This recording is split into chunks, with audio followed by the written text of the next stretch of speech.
Right, ఇదే అంశానికి సంబంధించి పూర్తి అప్డేట్స్ మా ప్రతినిధి జితేందర్ అందిస్తారు. జితేందర్, చెప్పండి. థాయిలాండ్, మయన్మార్, చైనాలో భారీ భూకంపం సంభవించింది. ఈ భూకంపం తీవ్రత భారీ స్థాయిలోనే ఉండడంతో ప్రాణ ఆస్తి నష్టం కూడా సంభవించినట్టు తెలుస్తుంది. దీనికి సంబంధించి పూర్తి అప్డేట్స్ ఏంటి? ప్రత్యూష, థాయిలాండ్, మయన్మార్ దేశాలకు సంబంధించిన ప్రాంతాల్లో భూకంపము రావడం జరిగింది. అయితే మయన్మార్ కు సంబంధించి చూసినట్లయితే శుక్రవారం మధ్యాహ్నం 12:50 మొదటిసారి భూకంపం అనేది రావడం జరిగింది. అయితే మళ్ళీ వెంటనే మళ్ళీ రెండోసారి కూడా ప్రకంపనలు చోటు చేసుకోవడం జరిగింది. అయితే మొదట వచ్చిన భూకంప తీవ్రత అక్కడ ఈ కొన్ని సంస్థల ప్రకారం వాళ్ళు అక్కడ ప్రకటించిన దాని ప్రకారం చూసినట్లయితే మొదట 7.7 భూకంప తీవ్రత నమోదైనట్లు కూడా తెలుస్తున్నది. ఆ తర్వాత మళ్ళీ కొన్ని నిమిషాల తర్వాత మళ్ళీ ఒకసారి రావడం జరిగింది.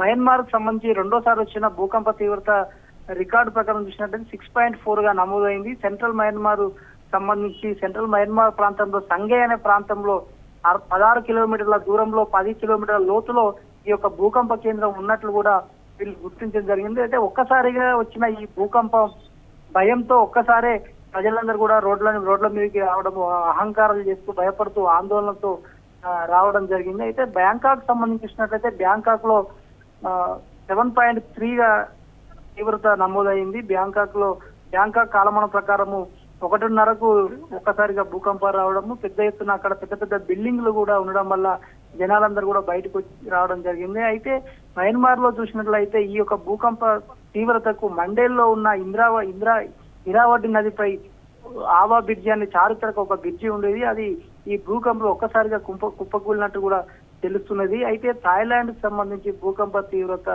అధికంగా రావడం వల్ల అక్కడ స్థానికంగా ఏదైతే స్టాక్ మార్కెట్లకు సంబంధించిన ఎక్స్చేంజ్ ఏదైతే ట్రెండింగ్ నడుస్తుందో దాన్ని రద్దు చేయడం కూడా జరిగింది. మయన్మార్ కు సంబంధించి భూకంప కేంద్రానికి సంబంధించి బ్యాంకాక్ లో అపార్ట్మెంట్ లో ఉన్న వాళ్ళందరినీ కూడా సురక్షిత ప్రాంతాలకు తరలించడం జరిగింది. అయితే ఇప్పటి వరకు కూడా అంతర్జాతీయ మీడియా ప్రకారం కూడా అక్కడ ప్రాణ నష్టం జరిగినట్లు అనేది ఇంకా స్పష్టత ఇవ్వలేదు. ఆస్తి నష్టం జరిగినట్లు మాత్రం తెలుస్తున్నది, ప్రాణ నష్టం అయితే జరిగినట్టు మాత్రం తెలుస్తుంది. అయితే థాయిలాండ్ కి సంబంధించి ఉత్తర భాగం మొత్తం కూడా భూకంప తీవ్రతకు వణికిపోయింది.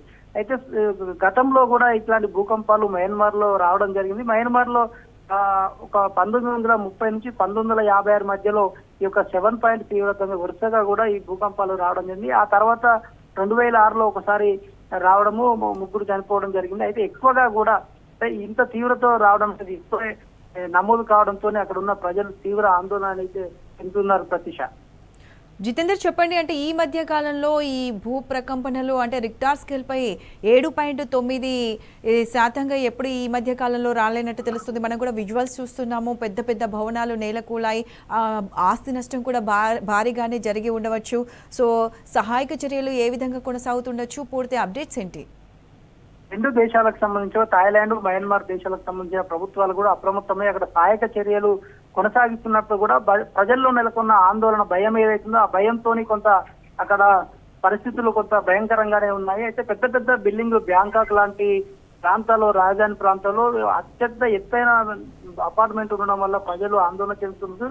అందులో ఒకేసారి భూకంపాలు రావడం వల్ల అక్కడ ఉన్న స్విమ్మింగ్ పూల్ వాటర్స్ కావచ్చు, ఇంకా ఇతర వాటర్ కూడా బయటకు వచ్చి రావడము, తర్వాత చిన్న వాటర్ లేక్స్ ఏవైతున్నాయి అవి బయటికి రావడం వల్ల కూడా కొంత ఇబ్బందికర పరిస్థితులు ఉన్నాయి. అయితే ఈ భూ ప్రకంపనలు కూడా చైనా, భారత్, లావోస్, బంగ్లాదేశ్ వంటి ప్రాంతాల పైన అంటే భూ ప్రకంపనల ప్రభావం అనేది కనిపించినట్లు కూడా అంతర్జాతీయ పరిశోధన సంస్థలు చెప్తున్నాయి భూకంపానికి సంబంధించి. అయితే గతంలో కూడా ఇలాంటి 7.7, 7.3 ఇలాంటి తీవ్రత రాకపోవడము, దాదాపు గతంలో 1930 ఆ మధ్యలో ఎక్కువగా మయన్మార్ లో భూకంపాలు రావడం జరిగింది. కానీ అప్పటి నుంచి మొదలుకుంటే ఇప్పటి వరకు కూడా ఆ ప్రాంతాల్లో రాకపోవడము, ఒక్కసారిగా 7.3, 7.7 నమోదు కావడం అనేది ప్రజలకు తీవ్ర ఆందోళన కలిగిస్తుంది. Pratisha, right Jitender, thanks for the updates.